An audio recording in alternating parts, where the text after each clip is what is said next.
All right. Welcome to My Dad's Movie Podcast. I'm Mick Johnson. I am the dad. And with me, as usual, I've got my son Tabor. Hey, how's it going? And all the way in from Hawaii, new graduate Nicholas is here. Hello. No. You just came in from Hawaii. It's not hello. What is it? Aloha. Thank you. Go ahead. Yeah. So our special guest tonight, and I'm talking special guest tonight, we have, let's see, you are an Emmy-nominated. Yeah, I lost Oprah. Go ahead. Two-time SAG award-winning Geoffrey Blake. Yes. Yes. Two-time winner, one-time loser.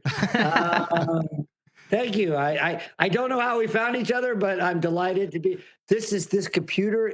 It decides on its whim to go in and out and to visit. It's all good. I don't know how we found each other, but I'm delighted to be here so far. Yeah. I think most of the movies that you have been in and a lot of the TV shows, my wife and I, we have seen them.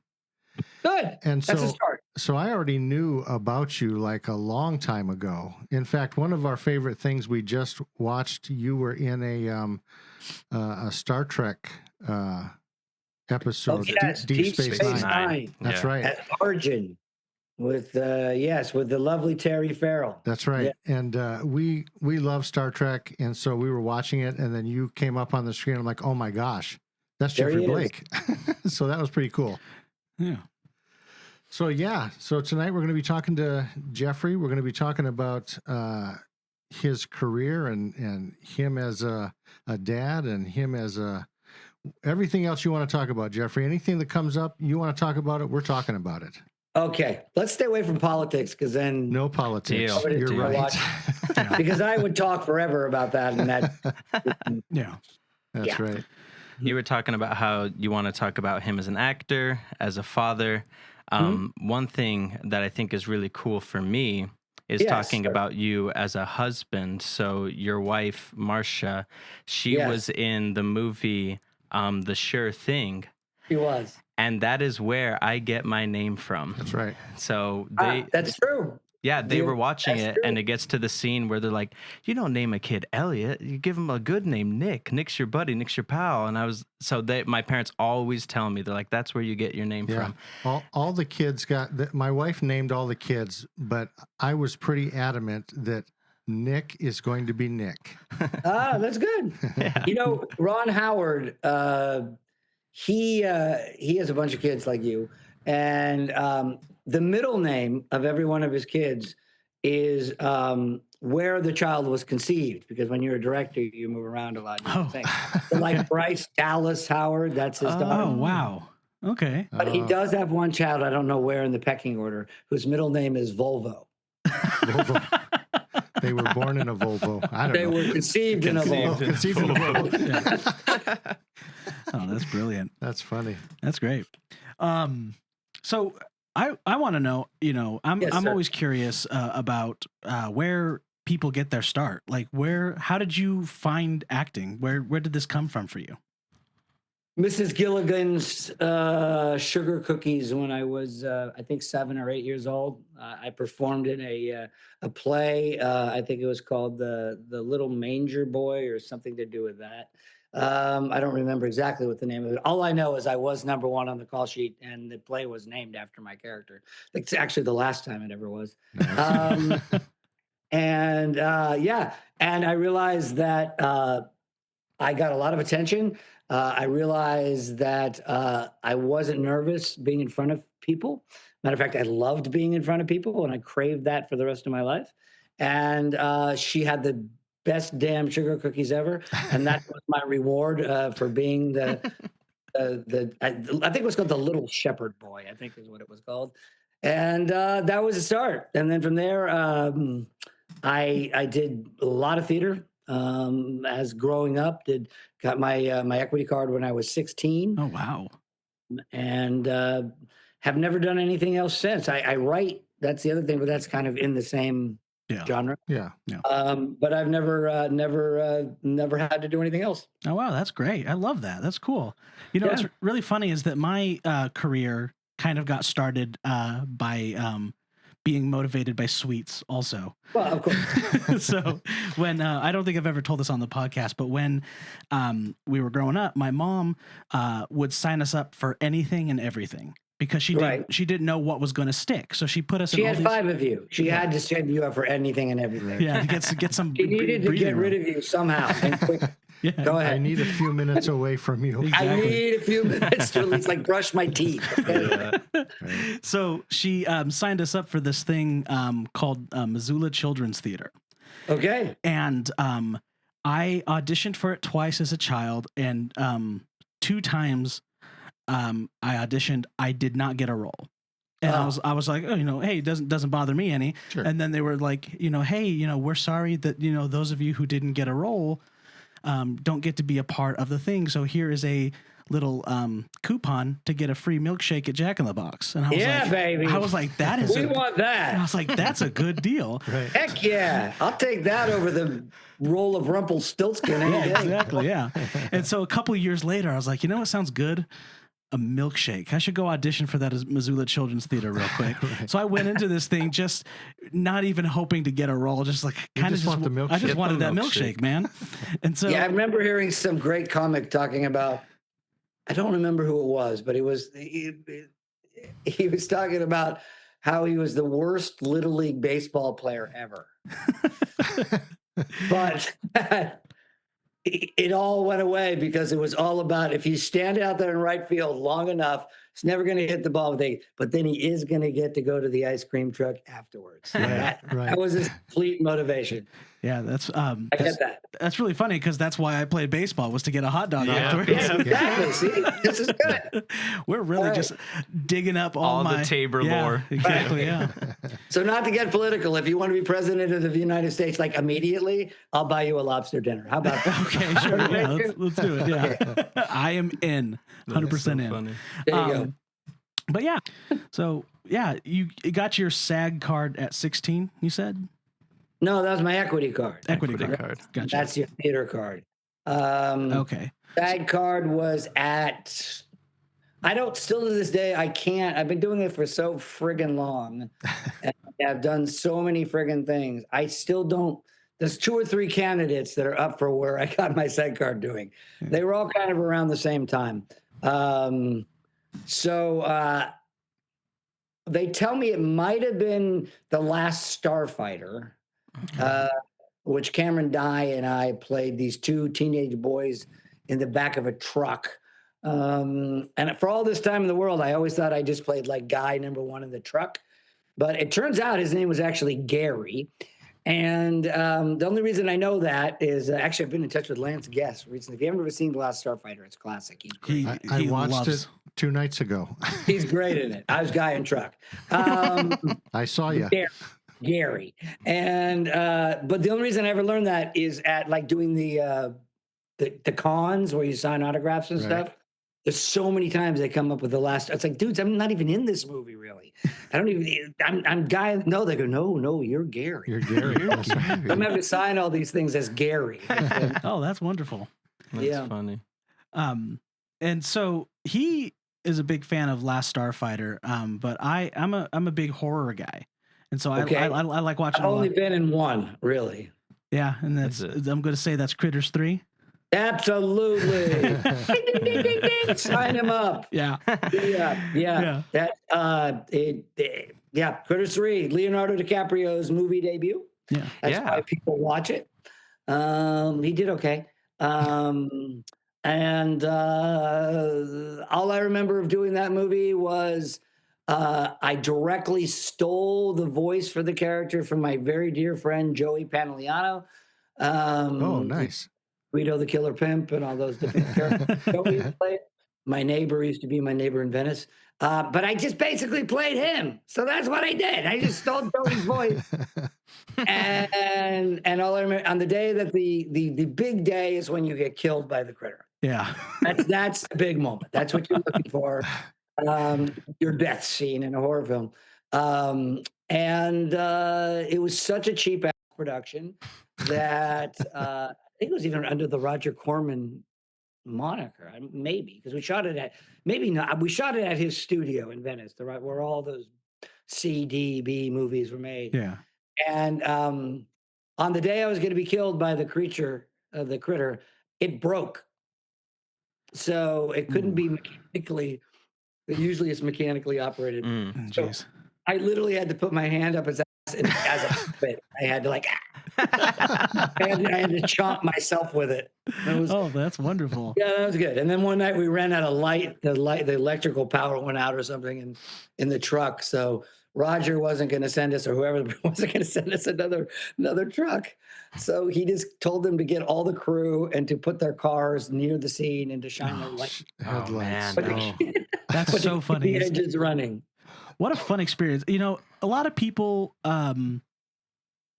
they have a lot of fun making these horror movies, even though they're these small little things.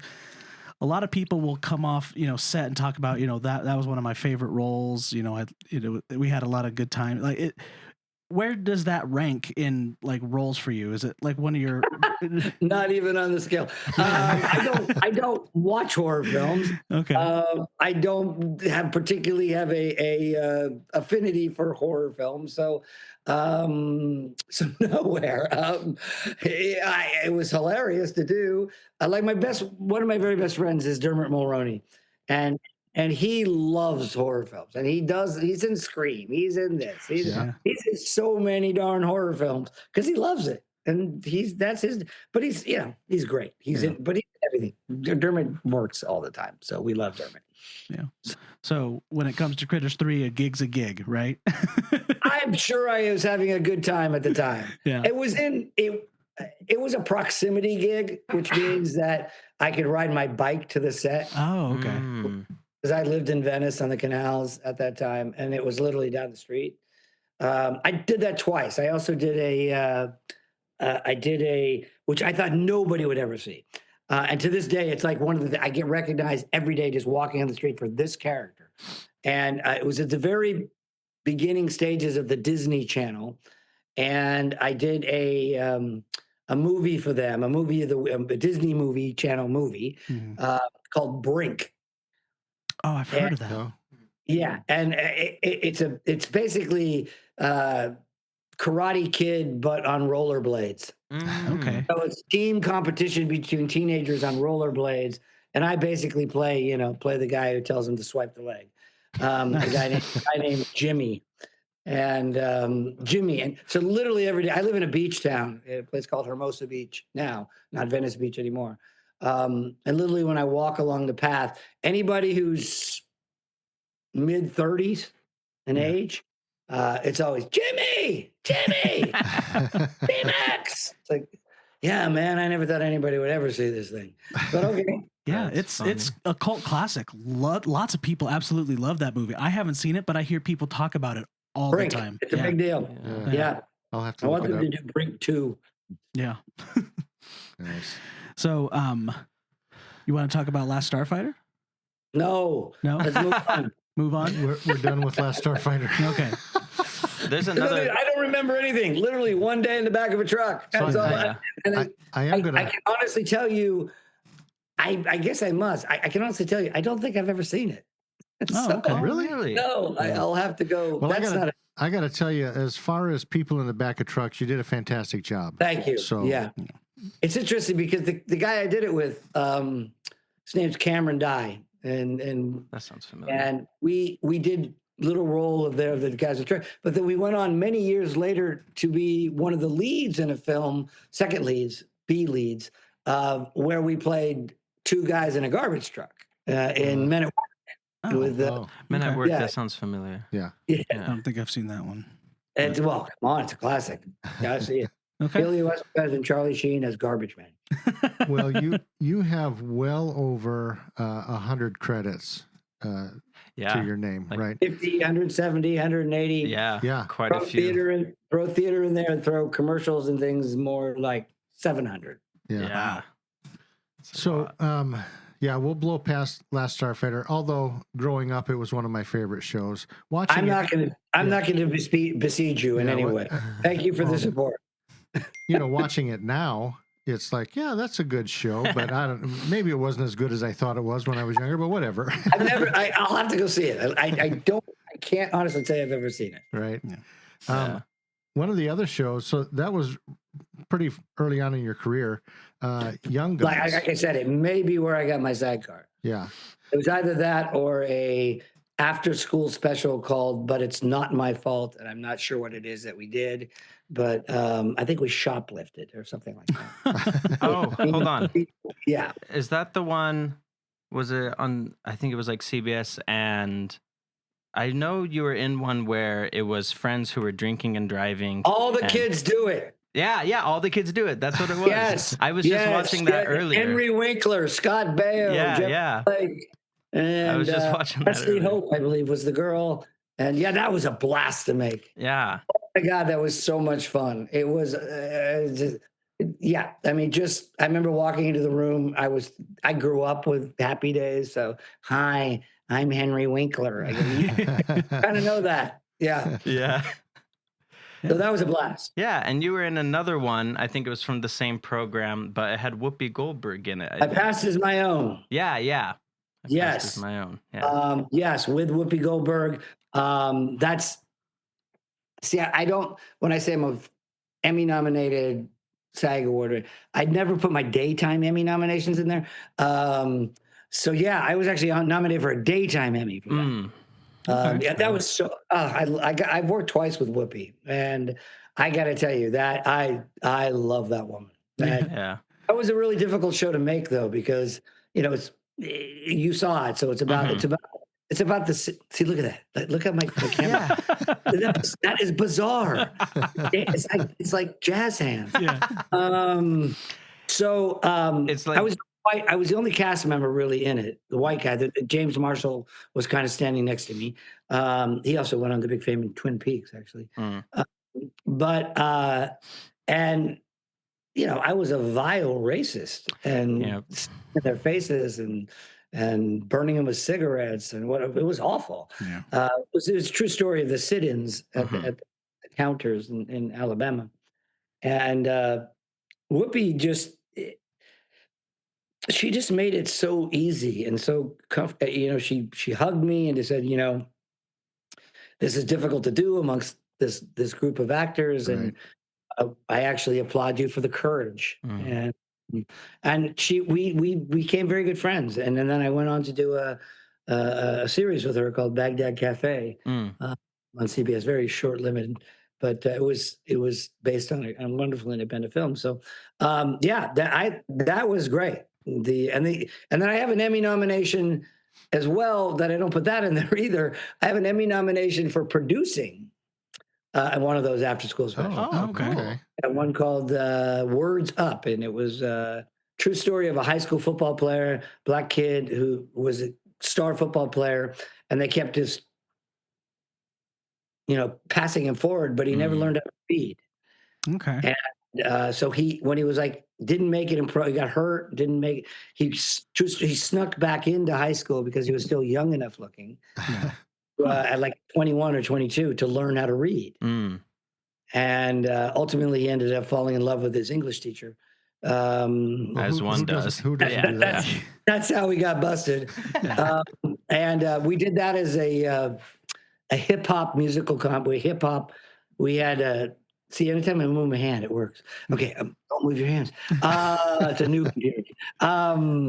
We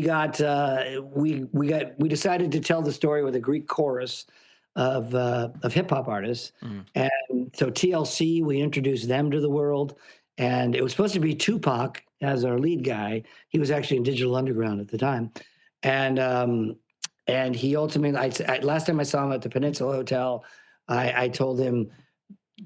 He said, we'll have to go to New York for the weekend. We're shooting on Monday. And I said, well, just don't get killed or don't get arrested. That's all I'm asking you. And he got arrested. and so ultimately it was a last minute fill-in with this group called Black Sheep. You can get with this, you can get with that, you can get with this, you can get with that. And they were great. So Tupac would have been better. But. Yeah. So How often are you acting more or are you producing more? Like what is Not producing really at all right now because it's such a closed world. Yeah. Have dabbled, we have for a few years. All I did was write because we were just in such demand as writers. Okay. But I'm back to I have a movie coming out sometime in the fall called Bound for Glory.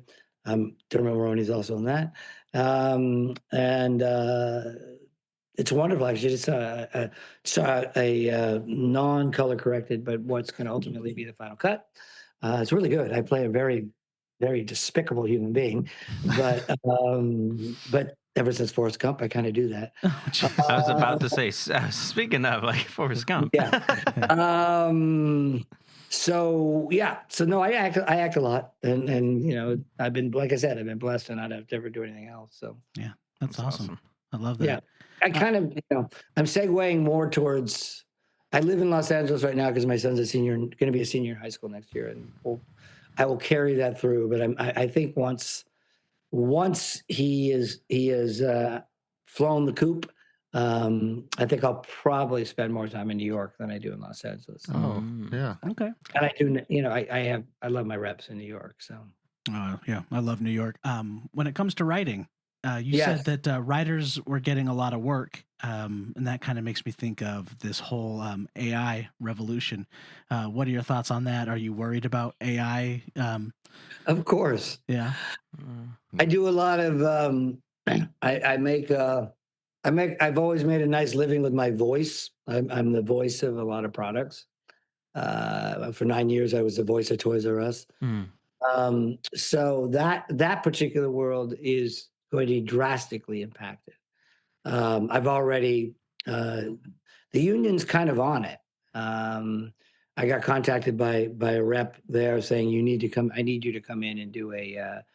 I haven't done it yet. But do it next couple of weeks. I need to do a database of my voice for them because they've identified a couple of regional commercial spots where they've AI'd my voice. Oh, Really? Wow. Huh. Yeah. Jeez. So, yep. And I think they just made an announcement talking about AI being 100% banned from winning script Oscars, awards from the yeah. Academy Awards and stuff like that. And so, Yeah, of course. yeah, they're Yeah. really knuckling down on that, which It's- I'm happy about. I'm not one of those guys who's just like AI. It's the future. Get out of the way if you can't. I keep agree. Yeah. So I'm glad. I'm happy to hear that. A lot of. I mean, I guess most actors and writers would be on board with the AI ban stuff because jobs are Yeah. at stake, and so I'm also happy that the higher ups are starting to put some caps on a lot of that stuff and protect people. Yeah. You're naive there. Yeah. No, the higher ups are exploiting as much as they possibly can. Really. In the highest levels of all of them. They're mandated to use as much AI as possible. So the stuff that we're seeing on Facebook and in the news talking about how they're looking out for everybody, that's just what they're feeding people, trying to keep people. I think you just said Facebook and the news. Yeah. Yeah. Figure that out. Who controls Facebook and the news? Right. Yeah. Who owns Facebook? Right. Yeah. Exactly. Your boy Zuck. Yeah. He's not my boy. Who owns Amazon? Yeah. Yeah. The higher ups. So, who's about to own Warner Brothers and Paramount? Yeah. Right. Okay, that's all I'm going to say, so I can still be hired. Okay. Yeah. Let's not get him in trouble here. Sure. No. So, Young Guns. Yeah, you Yeah, that's a mentioned good one. Dermot Mulroney, and I was like, hey, Young Guns. I just watched Young Guns for the first time. First time Where you last been, week. Pops? I know. I got a lot. I of movies also to watched watch. it for the first time, but And that's okay. That's understandable for you. Okay, yes, and you watch it, and I enjoyed it. I really liked it. Now, here's what I wanted to say about you as an actor. yes, A lot of times I notice when I watch an actor who is in a lot of different types of roles, yes, there's a lot of times that it seems like I'm just watching the same actor in every role. It's just the same person. I'm right? a character actor, and I create characters. Yes, and that's what I wanted to say was what I really like about what you do is you are a different person. You are that character every time, and I think that's awesome. Well, yes, that comes from training. There's I come from a school of training. I'm a member of the Actors Studio, but I come from a school of training from a particular mentor. There was a woman named Peggy Fury, and back in the mid '80s to the mid '90s, um, she had a place called the Loft Studio, which is it was connected to the Actors Studio, but it was in Los Angeles. And there were 2 or 3 powerhouse teachers, mentors in LA at that particular time, and in New York, but particularly in LA. And they had different schools of acting. Ours was based on the method. Ours was based on characters, creating characters. And Peggy's class, you had to be invited to be in the class. And in that class alone, all of us are actors who who I kind of feel like I'm the junior varsity when I tell you some of who they are. But we were the actors who we were taught to create characters that were real. And it was me, and it was Sean Penn, and it was Chris Penn, and it was Nicolas Cage, it was Johnny Depp, it was Forrest Whitaker. The women were Meg Ryan, Meg Tilly, Michelle Pfeiffer, Angelica Houston. Um, who else was Kevin Bacon was there, Kira Sedgwick, speaking of that. So we're all actors who create characters. That's what we do. I recently switched my I hired a really wonderful team of representatives in New York, and one of the ladies, young your guys' age agents, said, I have to tell you that when she saw my reel, which was a culmination of all those, that I recognized every single character you played in every single movie and every single TV show.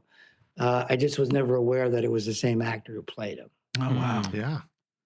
Man. So to me, that's the ultimate compliment as a character. Oh yeah, Yeah, absolutely.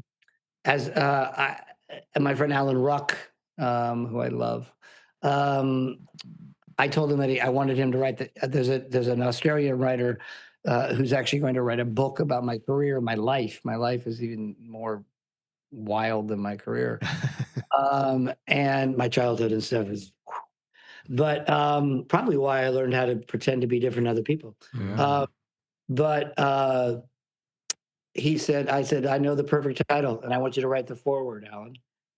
He goes, what's that? I go, no, my title of my book is going to be No, I'm the Other Guy. No, I'm the other guy. Hey, I know that guy. Yeah. No, it's the other guy. It's the Yeah. other guy. I love that. That's cool.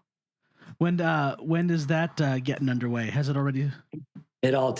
He's actually writing a book. He's an Australian historian. He's actually writing a book right now about the shooting of Young Guns, the making of Young Guns. Oh, awesome. And we've all contributed to that. And yeah, but Young Guns. People always ask me, what was my favorite movie ever to make? Yeah. That was it, for Young sure, Guns. for all of us. We were in our 20s, Santa Fe, New Mexico, which was the coolest place on the planet at that particular time. Dermot, Lou Diamond, Emilio, still my best friends. Yeah. That's awesome. We're all really close and very supportive. Charlie's our troubled best friend. Yeah. And Emilio's younger brother. He'll always be Emilio's younger brother. Oh yeah. He'll always be my younger brother. Yeah. But yeah, it was the Brat Pack Western, as it was called, and it was so much fun. That's all I can tell you. Yeah, It looked like a lot of fun. Yeah. That was so. Yeah.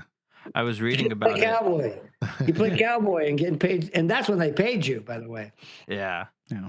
I was reading about it, and they were saying like it was the movie that like revitalized westerns, and like I was like, that's so cool. Because like when I think about Westerns, because I watched Young Guns for the first time, but sometimes when I think about Westerns, I'm thinking about like Tombstone, and that's like the Western. But then when I was reading that this was before Tombstone, and it Before revitalized. Tombstone. Yeah, and I was like, that's so cool. Like, yeah, and when I've worked a bunch of times with Billy Paxton, may he rest in peace, and I always reminded him of that. I said, we were before you. keep that in mind. I love that.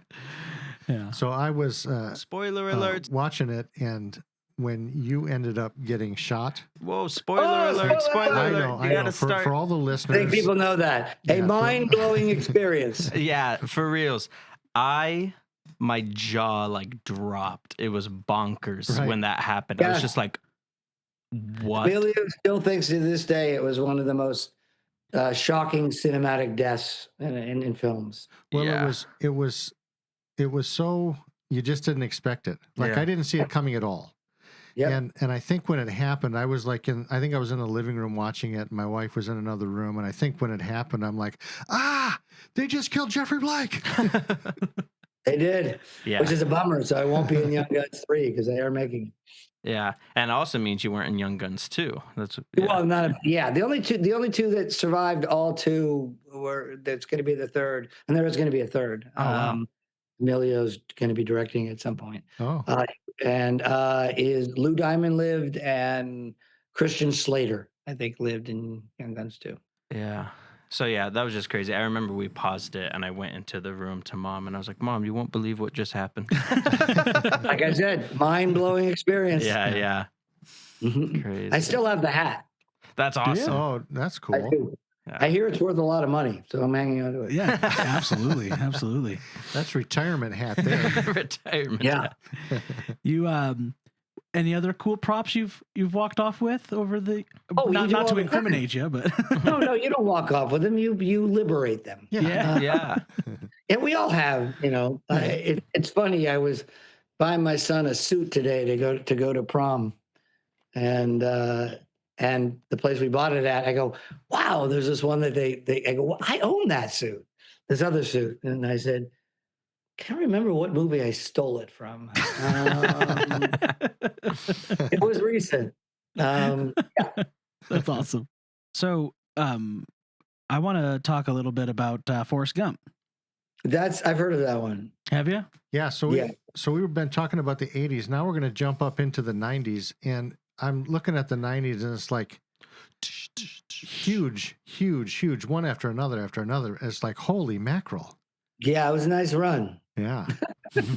I hooked up with the two hottest most prestigious directors in the 90s. So I would do Robert Zemeckis, Ron Howard, Robert Zemeckis, Ron Howard, Robert Zemeckis, Ron Howard. Yeah. So when I was a teenager, I grew up all over the world. My dad was, that's why I said, a fascinating life. So my dad was in the CIA. So maybe that's where I got my penchant to pretending to be people that I'm not. Probably true. And so we had moved to Northern California, and later in life, I figured out you could always figure out why we were in that place. We were there because he was near the Livermore lab, which is where the intelligence develops a lot of secret weapons and things like that. Okay. So, so it was about 30 minutes outside of Oakland, California. So in my high school, we were asked in our political science class or social studies or whatever it was called, that we had to volunteer and couldn't join because we were only 16, 17 years old, but we had to volunteer for a political party and then join the political party later in life, supposedly. So a lot of kids, they went to the John Birch Society if their parents were conservative, and there were the Young Republicans, and there were a lot of Democrats and those kind of things, young Democrats. And I decided, living 30 minutes outside of Oakland, I got on the BART train, which is the public transportation there, and I knocked on the door of the Black Panthers. Oh, wow. And I said, I would like to join your political party. Wow. Which I did. And they laughed. That was hilarious. And so I told Bob that story. And ultimately, the movie starts with Wesley at the Black Panther party. Right. Yeah. Wow. And he thought it was hilarious. And I don't think I even read. I think he just said, he's the guy. Yeah. Who else of these guys is going to be the guy who actually is a member of the Black Panther Party? Yeah, like based on a true story. Wow. No, but I have an FBI folder because of it, but that's okay. I work with Martin Sheen, so I automatically do. Yeah. And on the topic of Forrest Gump, one of your lines is one of the lines that from that movie that has been stuck in my head for many years. Not the war, and it's just a lying son of bitch Johnson. That's the one. Mm. And the reason it's stuck in my head is because almost 10 years ago now, I was in Disneyland. And for some reason, we were there for AMC's Can't Get Enough Gump Week, where they were playing Forrest Gump. Invited. They were playing Forrest Gump on AMC twice a night for the entire week. I think I made 37 cents. That was great. Yeah. But no, the only reason I say that is because it actually, it must have been the starting of my writing career. I wrote the line. Did you? And it was, as like I said, I'm a method actor. So, and Bob is so open to collaboration with actors. He loves collaborating. He just is. He's an actor's director. Yeah. And I had done research and I said, the only thing that's missing from the scene is that when I researched boyfriends or husbands that abuse their loved ones physically, they always have an excuse. Yeah. Yeah. And a justification. Hmm. And that wasn't in that scene. Mm. And I said, he goes, it's missing from the scene. And he says, well, what is that? And I said, I come from the actor studio, Bob. The great stuff comes from dramatic improvisation, just comes out. So why don't we just roll the camera? And when I get to that moment, let's see what comes out. Yeah, see what happens. Wow. And that's what came out. So, Wow. yeah. Yeah. So I've seen Forrest Gump at least 30 times in my life now because of Can't Get Enough Gump Week. So that's probably the movie of yours that I'm most familiar with. I would say that truthfully is of everybody. Yeah. Mm. It's the easy, for me, it helps in the grocery store. Yeah. So, I've only seen it once. Oh, really? Yeah. Hmm. I watched it for the first time like last week. Oh yeah. You're catching up on stuff. Huh? I'm catching up on movies. I'm making him to go to school. Yeah, exactly. He's So too busy cracking coconuts and looking at girls in Lays. And Yeah. He got a degree. Yeah, And watch the that's what it movies. was in. Yep. Yeah. So you guys were talking about you've seen Forrest Gump, 30 times and you've seen it once. So there are certain movies that I watch, but it's like I have to watch them every year type of thing. It's just something. What's your favorite movie of all time? So, well, my favorite movie is probably The Last Samurai. Oh, interesting. I know you weren't in that one, but still. No, but Tom was pretty good. Tom Cruise. Yeah, it was just a fantastic movie. Just visually, just the whole thing is just fantastic. But so that's one that I watch every single year without fail. I also watch Forrest Gump and Apollo 13. I love Contact. Thank you. And Castaway. These are movies that every year without fail, I watch them. Yeah. Yeah. And these are all movies that this year, without fail, I have watched watched for the first time. Yeah. Yeah. And I always joke with friends that I have this superpower. Like my only superpower I have is that I can hear a song from the Forrest Gump soundtrack and I can tell you exactly what part of the movie, like what is happening in that movie. Oh yeah. Fantastic Please music. allows me to introduce myself. What's that song? Everything There's a Season, Turn. Is that the Birds? I think No. so. Anyway, but that's the song that's playing while he's on screen. Mm. I think it's also the song that my reel that sells me actually is. There's a montage that's set to that song. Oh, that's wow. awesome. Okay. Oh, that's really cool. You said that's your reel? On his When acting you reel. that reel, my SAG reel, my demo, whatever they call it. Oh, okay. I have like 40 of them that are cut. I love that. Yeah, that's one of my favorite scenes in the whole movie. I just love just the way Tom Hanks looks at you, and then you get back up on the bus. It's He's the best. I love that movie. It's Mr. Hanks is the best. Yeah. So that character in Forrest Gump is I loved Wesley. I loved the character. The other character that I absolutely loved was your character in Contact. Fisher, yes. Yeah. I thought this is great, you know. So it's kind of a weird thing for, you know, people that aren't actors like you, who are living in this world of, you know, acting and big actors, you know, making these huge movies. And so when you're talking about these guys are my best friends, and I keep in touch with Emilio Estevez and all of this stuff. In my mind, I'm thinking, this is huge. You're talking to all these. You're in this group with all these people. You are, you know, you're up here. Yeah. But I also know we're all just people. Yeah. Right. That's exactly. So the fact of the matter is that like I said, Bill Paxton was like a brother to me, the brother I never had, and I have a brother. He always talks about it as we're the circus. So we're the circus. Just, you know, we travel all around together, and we show up in these towns, and we put up our tents, and we put up our trailers, and then we shoot this thing. People gawk at us, and then we leave. Yeah. Right. But what the thing about the circus with all of us is, and almost a tribe in a way, is that we always intersect with each other and continue to see each other for 40, 45 years. Yeah. And that's me. And every time you see those people or you work with them again, it just picks up right where it is. Yeah. And it's a profession. It's a very proud profession.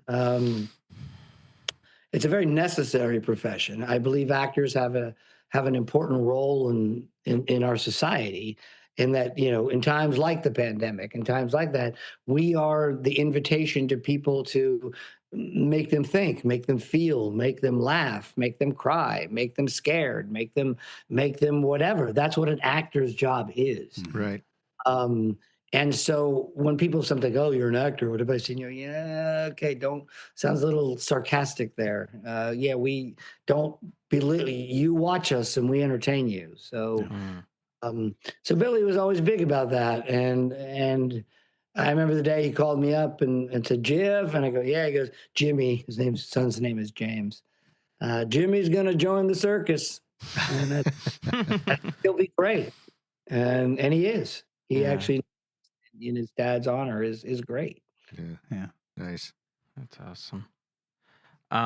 You were talking about how you see all these people and you cross paths, and you've been seeing each other for 40, 45, 50 years and such. And so a question that I was like wondering about is, how has the industry, or maybe like two questions, like how has your perception of acting changed over time, but how has the industry maybe shaped your way of acting over time, starting from when you started like in the 80s and like all the way till now?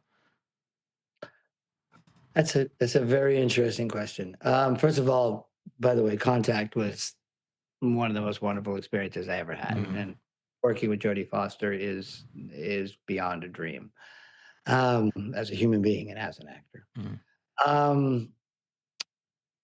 How has it shaped? How is it?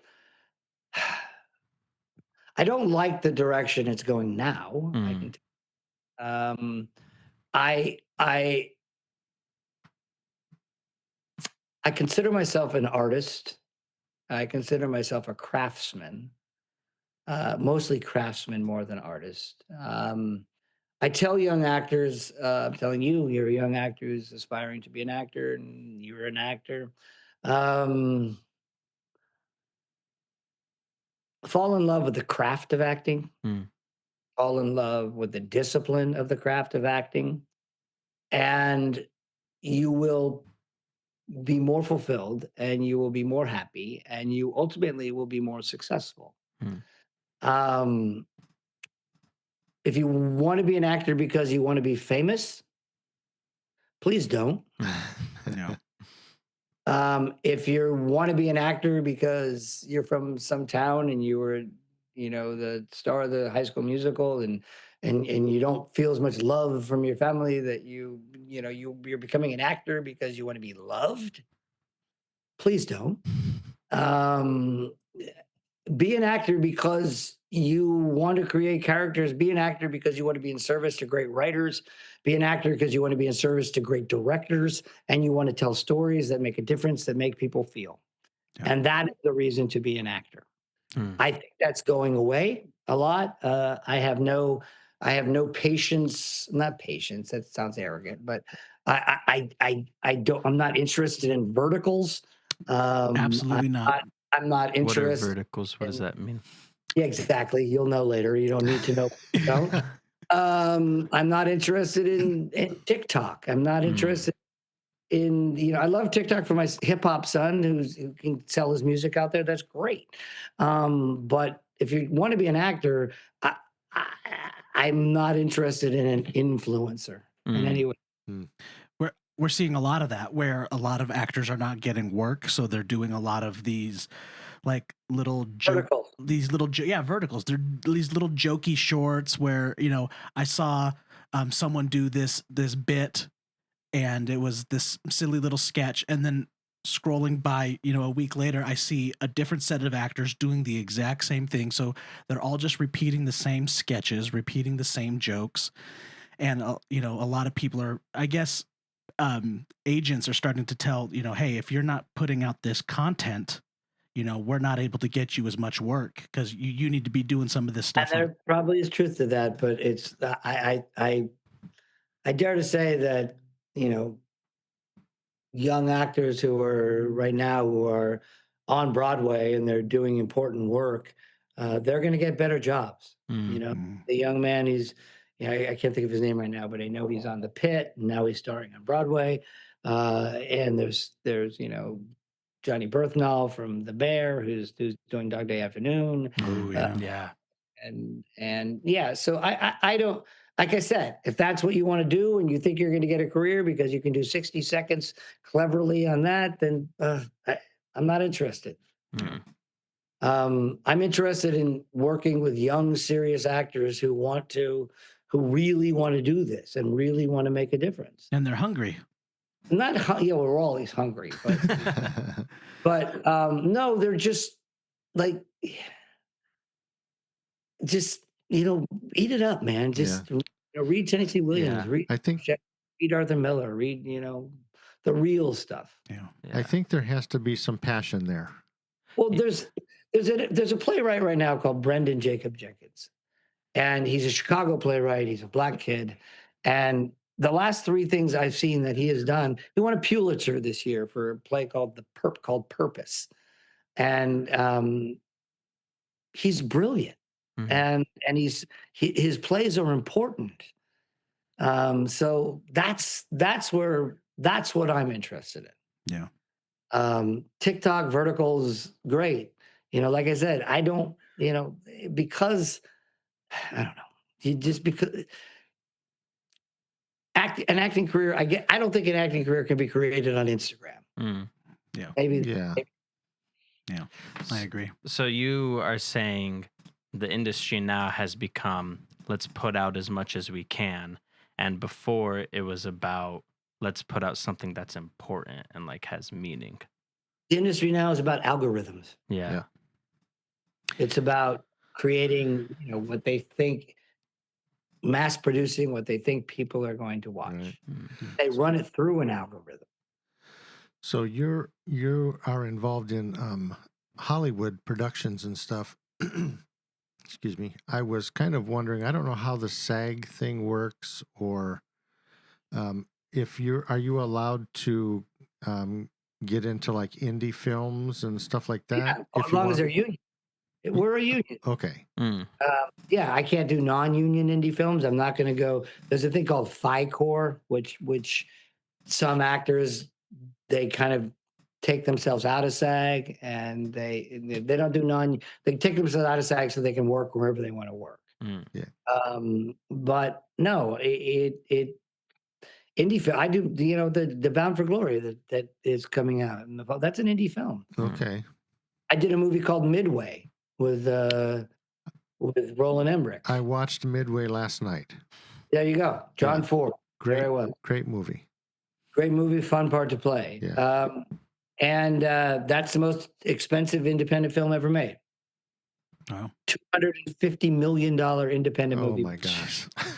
So I guess I don't understand the difference then. How is it considered like an indie film versus, because that sounds like it's like a blockbuster. Like when I look at Midway. That was a blockbuster. That's a wink wink. Oh, okay. I was like, that's an indie film? Roland Emmerich makes big movies. Yeah. And he blows a lot of shit up, and he's fantastic. Sure. And he'll tell you that I make movies. Yeah. He doesn't say I make films, I make movies. Yeah. And people come to his movies, and each one I would work for Roland Emmerich tomorrow. He's the most enjoyable, wonderful, amazing energy on a set he's just incredible. Yeah. And he would, a lot of my performance in that movie is improv, because he'll just say, do what you do, man. Yeah. Right. I'm gonna put a camera on you. Yeah. So that's wonderful. Yeah, there's a lot of times where that's a very important relationship is between a director and an actor, and being able to Be a relationship in film. Being able to trust one another. You as a young actor as well, what's important for you as an actor to learn is the different mediums and who is the person in that medium. Mm-hmm. In film, it's a director's medium. Mm-hmm. It is that person's. If you see, the last credit is a Ron Howard film, a Robert Zemeckis film, a Roland Emmerich film. Mm-hmm. In streaming and television, it is the show creator. It's the show runner. It's Shonda Rhimes. It's it's Taylor Sheridan. That is the person who's in the hierarchy. That your job is to service their voice. Mm-hmm. Okay. In the theater, it is the rare place where it is a combination of both. It is the playwright's medium because it's his play, but it is the actor's medium because he's the person or she's the person on the stage every night performing it live. So once that play is launched, it's the actor's play. So those are the three and those are the three different things that actors need to learn. So, I've been fortunate in that, I've always said that my career is the bar for me of how I've had a successful career is not how many times I've been hired, which is a lot, and knock on wood, I'm fortunate and blessed and grateful. Yeah. It's how many times I've been rehired by the same person. Yeah. That's very important. You're doing something right. Mm-hmm.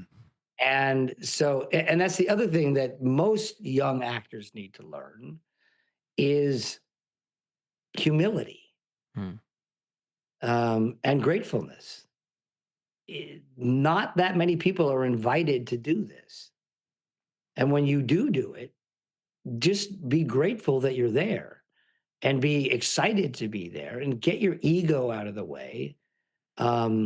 I remember Sir Anthony Hopkins said one time I was in his presence, and he said, the hardest thing about acting is not letting anybody see you do it. So the gratitude is important. When I mentor young actors, the number they'll say, well, what's the number one thing to be successful in Hollywood for a long time? I'm not talking about big stars, because even there, I would say this is true though. The number one rule to me to actors, young actors, medium actor, wherever you are in your thing, to be successful and to have a continued career, don't be an asshole. Yep. I mean, assholes have made it. They're ones that there have, and I've worked with several of them. I'm not going to say they are. But ultimately, it gets found out that they're assholes.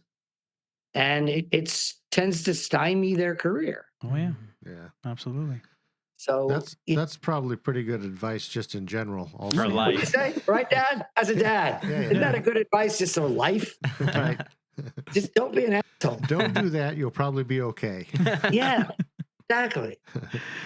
Yeah. I guess another question I have with all of the roles that you've had over your career, what do you think is the role? Because we were kind of talking about your favorite role, and you might have, I think you said Young Guns was like one of your favorites. That's my right? favorite movie to make. Favorite movie to make. Okay. I mean, it was six young 20-year-olds playing cowboy, getting paid a ton of money because they used to pay us. I play And cowboy and I don't get paid anything. yes, exactly. And yeah, and as Casey Shamasco and Dermot Mulroney and I at the time, because Dermot has elevated from that point, but we used to call it 4 Millionaires and Us. Yeah. That's funny. So They paid for dinner. what would you say is the role that has challenged you the most or has pushed you the most as an actor? That's I've been asked that question so many times. Obviously, Critters, right? Yeah, of course. No, there's been, they're kind of odd. I did a movie for, I don't remember, it was a TV movie, and I don't remember which network or cable it was on. It's called Shame. And it was a true story. And it was about a mother and a son. I was the son. And the son was, he was mentally challenged. He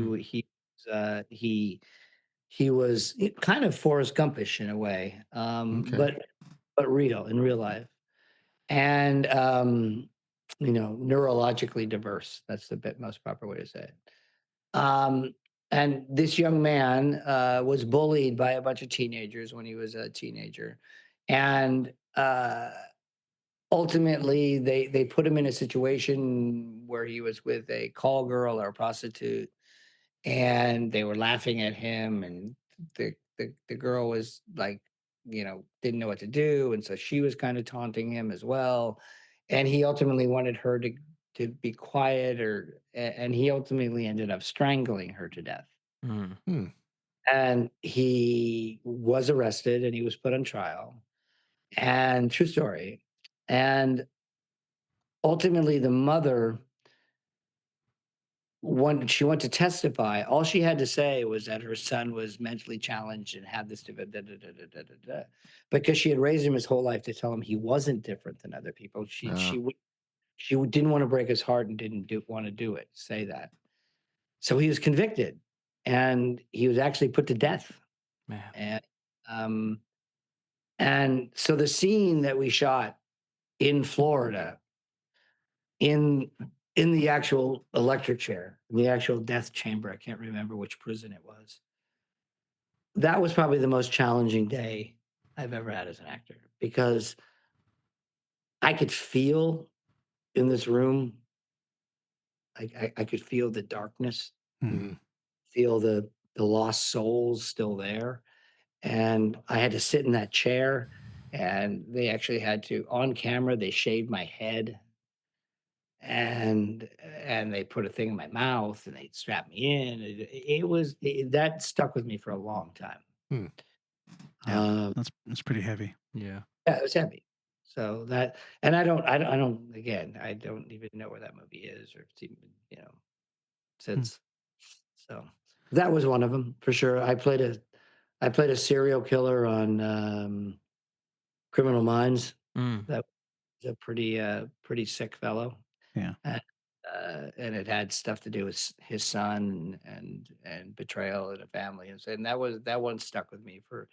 Unfortunately, like I said, I am I'm a method actor, so I become, as Dad said, I become those people for a while. So I'll warn my family, for the next couple of weeks, I'm going to be very difficult. Yeah. I play a lot of really bad people. Yeah. Hmm. What What does the process look like when you're coming down from something like that? Like, Well, how do you get rid of the character when you're try done? the best you can. But your body doesn't know. Yeah. So your body doesn't know that you're lying.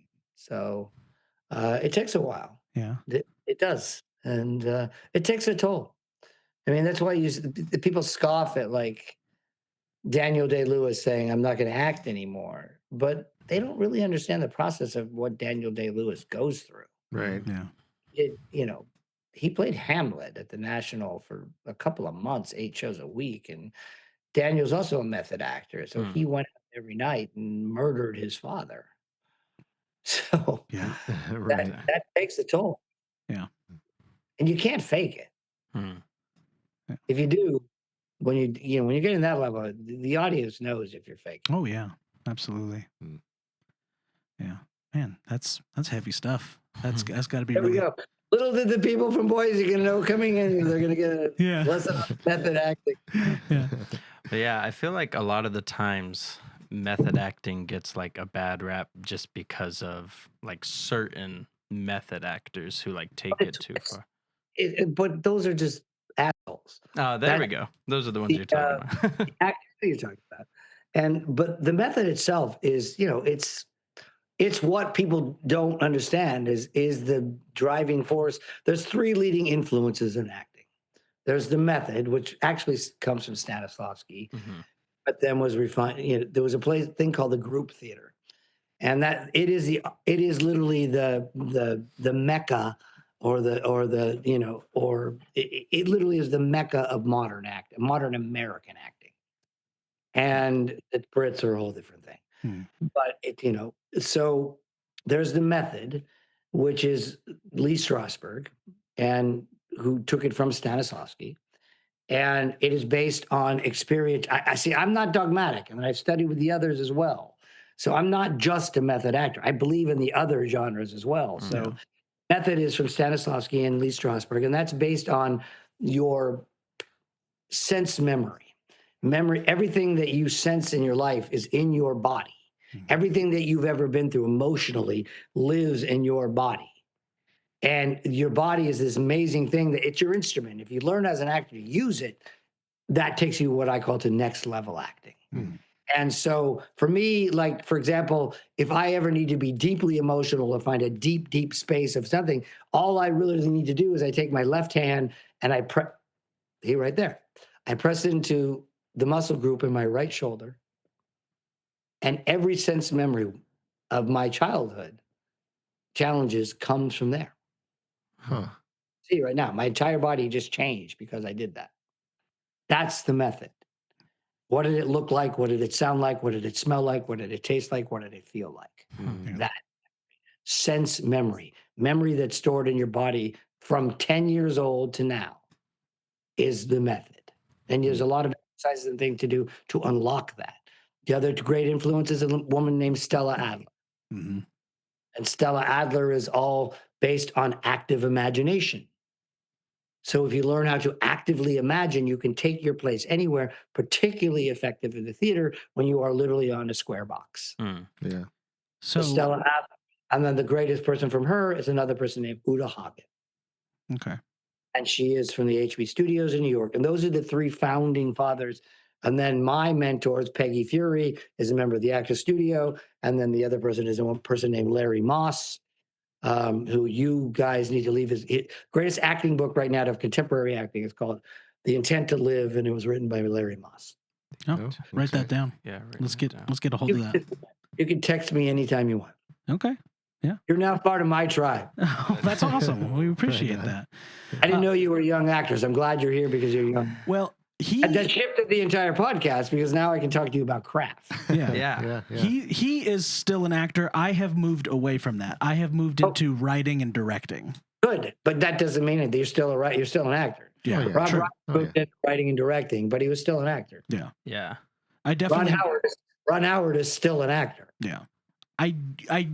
I guess I'm kind of method as well, where when I'm writing, I'll pull from emotional moments of my life and remembering things. Yeah.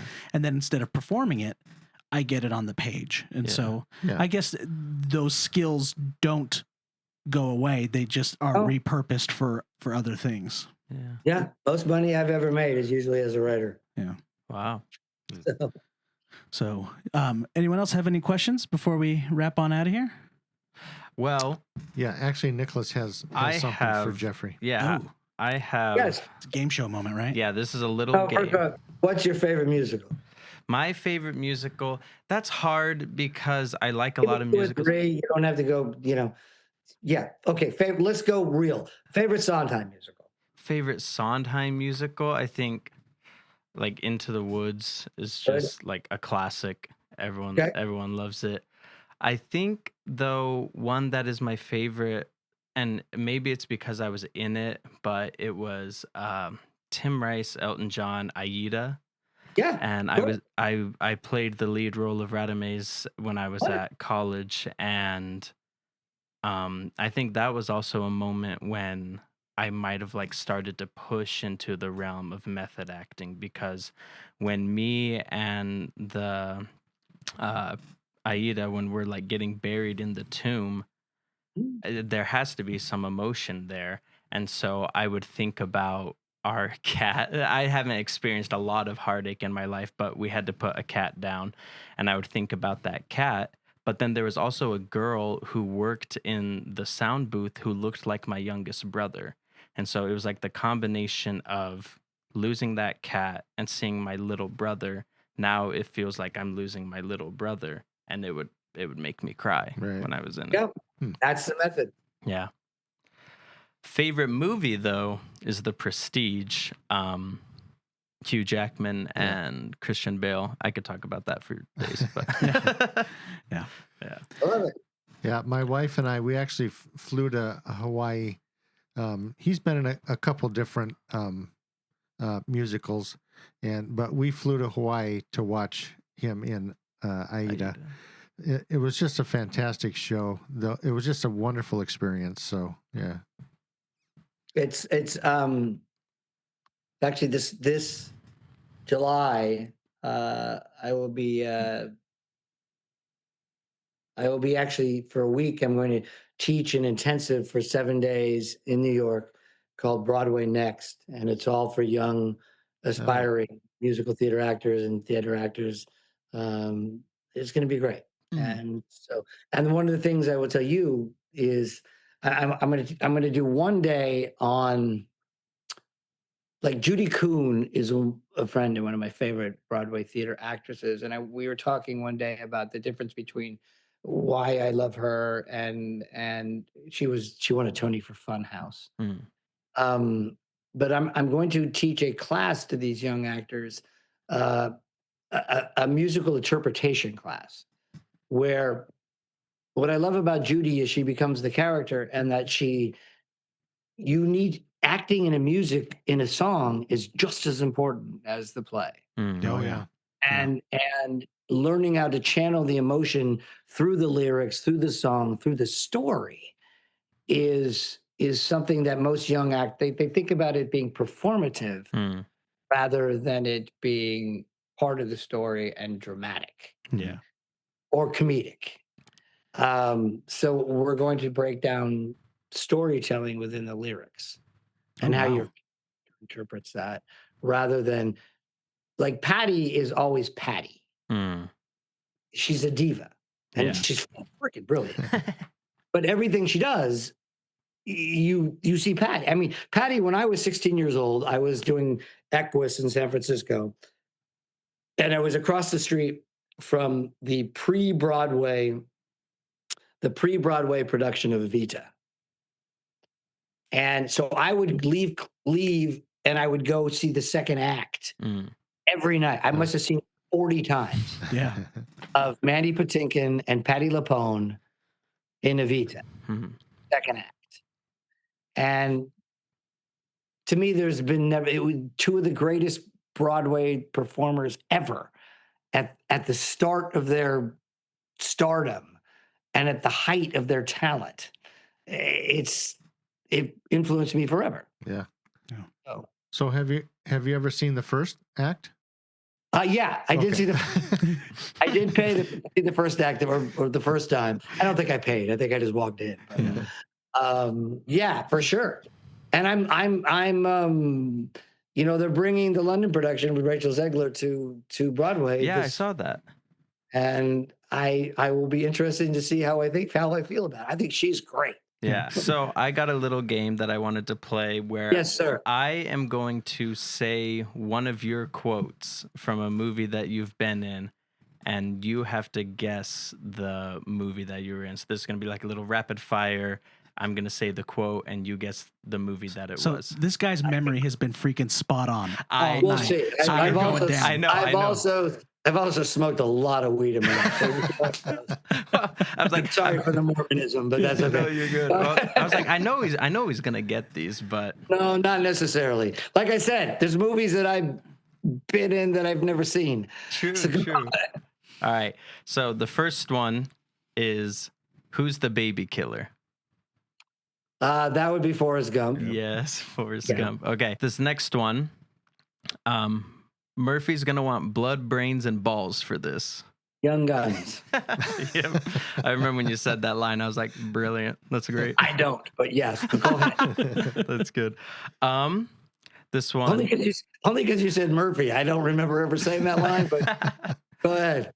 So the next one is, boss has a bogey.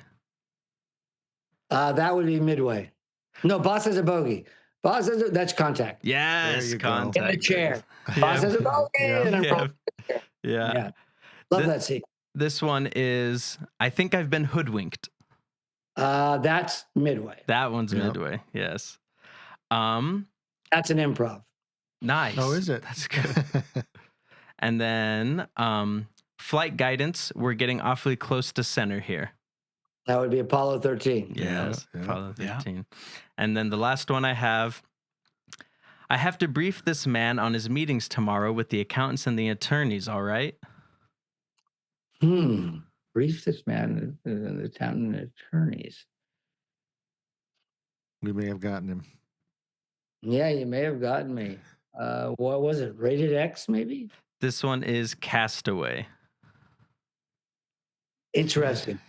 That's true. Yeah. That's very interesting in that Castaway, the majority of my performance in that movie is not in the movie. Oh, really? Yeah, the majority. It was me and Helen and Chris Noth for the entire first act with Tom, and it was completely cut. Wow. Because Bob decided he wanted to, Robert Zemeckis. Yeah. He decided he wanted to start the movie on the plane. So the first act was all about us arguing about, can he go to work this time? Helen was his fiance. There were like a few scenes that we had at FedEx that never made it in the movie. Yeah. Oh, wow. Wow. That's got to be kind of a tough thing to. When you it's fine. It's not. Okay. It serves the movie. I'm glad that that line is still in there. The only reason it is because it is the greatest residual movie of all time. Really? The way the Screen Actors Guild residuals work is obviously Tom or wherever, but then it's divided up amongst the rest of the actors. Oh, wow. There's only, I think, 5 or 6 of us in the entire movie who talk. Oh, wow. Sure, yeah. We get all those residuals, and they don't pay residuals to a volleyball. True, yeah. I wonder if Nikolai gets residuals. He's got a couple lines. That little Russian kid. The little boy who delivers the... Does he speak? Yeah, he's got a couple lines. I didn't know. And he made some money. Yeah. That's awesome. Good for him. Yeah. Nice. That's awesome. I did all right, except for that one. Yeah, you got them all except one. That's pretty good. All right. Well, how are we all feeling? We feeling good? I'm feeling good. Jeffrey, you got anything else you want to add, or? No, it's a pleasure to meet you. That you've raised 2 young, aspiring people. That's great, Dad. Yeah. I'm, I don't have much going on in Boise, so I do. My best friend that I grew up with, his daughter, though, he's there right now because his daughter is graduating from Boise State. Oh, that's awesome. Really? That's so cool. Yeah. I don't know why you have a blue football field, but actually, I think it's unique. Yeah. Yeah. Good football team. I think we're the only college now that has a colored turf. I think that if we rip that out, that it's illegal to put back in, so that's why they keep building around the stadium rather than building a new stadium. Because I think you would lose your identity. True. Yeah. All right. Well. All right, gentlemen. Let's get on out of here. Is this Sunday? Yeah. It's a Sunday night. Yeah. And your mom needs to sleep. She's had 5 children. So. And Dad, way to go. Geoffrey, it was so awesome talking to you. Thank you for all have my contact. Like thank I you said, for all the wisdom you shared with us about acting and stuff like that. Yeah, this was that's nice. what I do. Yeah, good stuff. That's more important. The carrying on of the tradition of acting is important to me. That's why the passing of the torch. Well, it's just because I'm worried the torch is going out. And that's AI, all that. Just corporations, there's no, I think the theater is the only place that's going to be not affected by AI. Yeah. Which is so weird. Sorry to keep talking, but I don't know if you saw when Timothy Chalamet was talking about opera and theater being like a dying genre. Yes, He doesn't want... yes, and I can tell you exactly what happened there. Yeah. First of all, I think he's freaking fantastic. Yeah. And I have no worries about him. His mother was the head of the equity we talked about at the very beginning. So full circle. So he grew up in New York, and he went to LaGuardia Theater School, which is a high school arts right next to Lincoln Center. And my nephew has gone. Many of actors have gone there. It's a brilliant program, and so he got caught up in brodom, is what happened. He grew up. He grew up with ballet dancers. He grew up across the street from Lincoln Center. He's been to the opera. He's been to the symphony. He's been to all of that. That's his world. Right. He's a pro temp, top of the line theater kid. He's been on Broadway. He's been on off Broadway. He is that world. Yeah. What happened that night? And I've done 3 movies with Matthew, and I love Matthew. But he got caught up in Matthew land, and he's a young kid, and Matthew played his father in Interstellar, and Matthew is as charming as and Matthew is Texas fraternity boy, and I've done Ed TV with him, and I did Contact with him. And I love Matthew, but Timothy got caught up with he was on the University of Texas campus. He's with Matthew, and Matthew's charismatic as hell, and he's great, and he's funny and hilarious. So he just had to feel like he's a young kid who's trying to fit in with the older kid. Yeah. And so that's where that came from. And I recognized it immediately. And what he said is not wrong. I mean, they're outside of, 66 and Broadway and San Francisco and Chicago and the places that are ultimately artistic and ultimate at the highest level, where there is opera and there is ballet and there is all the wonderful arts. It's not a huge commercial world. Yeah. I don't think there's probably a whole hell of a lot of people who have seen the Royal Shakespeare Company in Boise. Yeah. I mean, there's a whole hell of a lot of people who have seen the National, have seen the Russian ballet. And so he's not wrong. Yeah. Right. I don't think there's an opera house in Poughkeepsie. So that's what he was saying. And it was a shame because he was so good in Marty Supreme. He's going to win an Oscar. He is. There is no doubt in my mind that Timothy Chalamet will win several. Yeah. And I think he's a brilliant young actor. And I think every young actor should be like him. Yeah. Awesome. He's dedicated to what he does. Yeah, he does a good job. I like him. Yes. That's not that Michael B. Jordan does well. Oh yeah, love Michael B. Jordan. I remember seeing Fruitvale Station, which was both him and Ryan Coogler's first movie. Yeah. At Sundance, and all I could talk about, like, who the hell are those two? Because this is something. Yeah, that's the same Oakland that I grew up in. So there's been several of those in my life before we pass on that I remember being at Sundance. And I had a movie there that Emilio Estevez had directed called Rated X. Good movie. Nobody sees it, but it's Charlie Sheen and Emilio Estevez and myself. And it was about the two O'Farrell brothers who were porn brothers who created all the porn scene in San Francisco, who were being indicted and harassed by the government. But we were on the same bill by the same distributor, film distributor. And so the two movies they were distributing were playing at the Eccles Theater at Sundance. And we went to the press conference afterwards. Press conferences are what they are. And I stopped the press conference. I said, okay, enough. Yeah, okay, Young Guns, Men at Work, blah, blah, blah, blah, blah. All the movies, I did 5 or 6 movies with Yes to Bed. And I said, I have a question for you guys, all of you. This is my question coming out of this year's Sundance. Mm-hmm. And I think this is literally going to be the question that comes out of this Sundance. Who the is Ryan Gosling?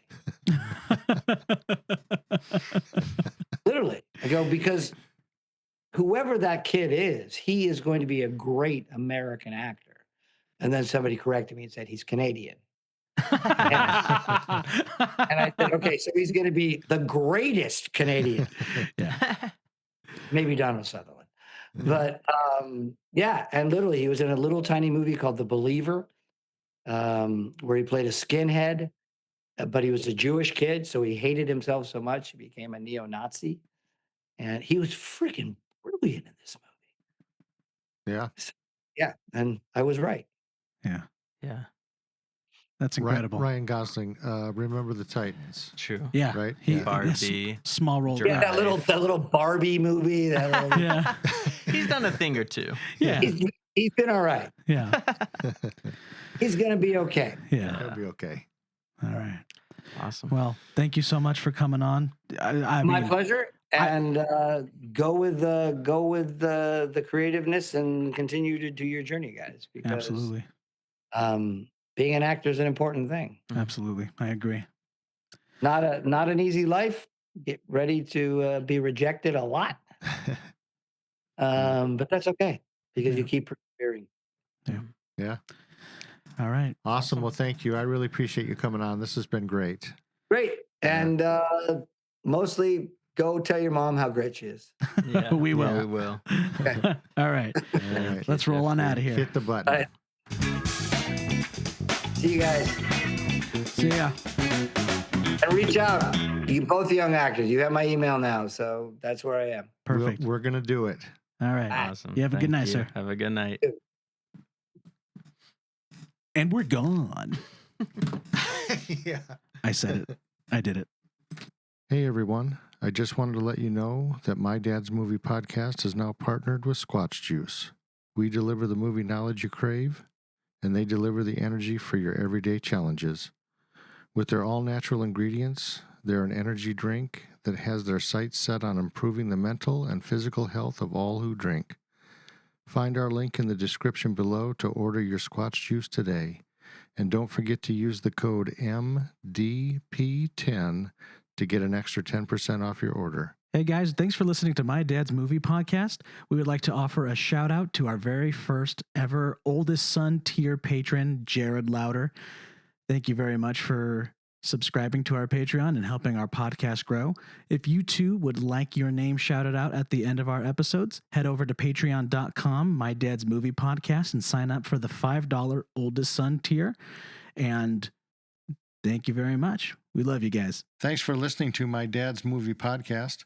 We had a lot of fun creating it, and we hope you enjoyed it. For more content, please check us out at Facebook and YouTube at My Dad's Movie Podcast, or visit our website, mydadsmoviepodcast.com. And always, if you'd like to help support us, please check out our Patreon at My Dad's Movie Podcast. Thanks for listening, everybody.